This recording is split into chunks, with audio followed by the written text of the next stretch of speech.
Ich weiß, ich bin viel zu dick. Aber was soll ich den ganzen Tag machen, außer fressen und fressen? Pudern kann ich nicht. Ich bin schon urlang kastriert und meine Stoffmäß, die ich als ein Kleiner wie ein Wahnsinniger gejagt hab ich alle zusammengefressen. Das heißt, 0 Gewichtsverlust.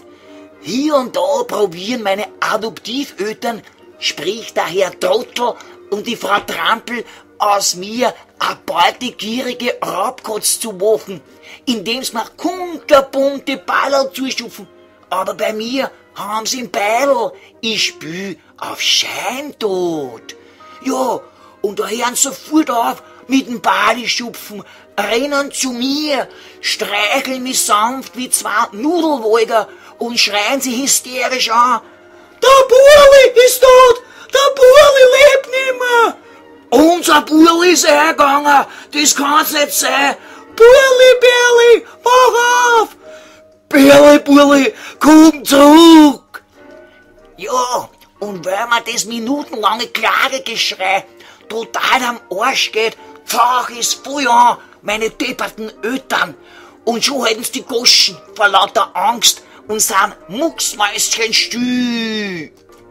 Dann mich an ich wie ein Roller die Katz und schwuppdiwupp ist mein Lara Fretznapf wieder bummvoll mit Edelleckerlis dank meiner herzensguten Idioteneltern. Ja, und das ist der Grund, warum ich nicht annehme. Aber ich bin zum Glück nicht der Einzige in meinem Trautenheim, der zu dick ist und nix annimmt. Der Rudi, mein Haberer, er ist ein uralter, blader Plastikrotz.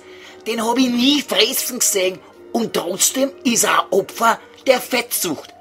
Vielleicht ist Rudis Dickleibigkeit erblich bedingt oder er hat zu viel Luft im Plastikbauch. Wurscht. Ich kann ihm gut leiden, mir taugt seine totale Schweigsamkeit. Und was mir an ihm auch super gefällt, er ist unsportlich wie ich und hat auch kein Sexualleben. Ich muss aber ehrlich zugeben, hier und da, das mich schon ratzen, den alten, bladen Plastikradler zu vernaschen.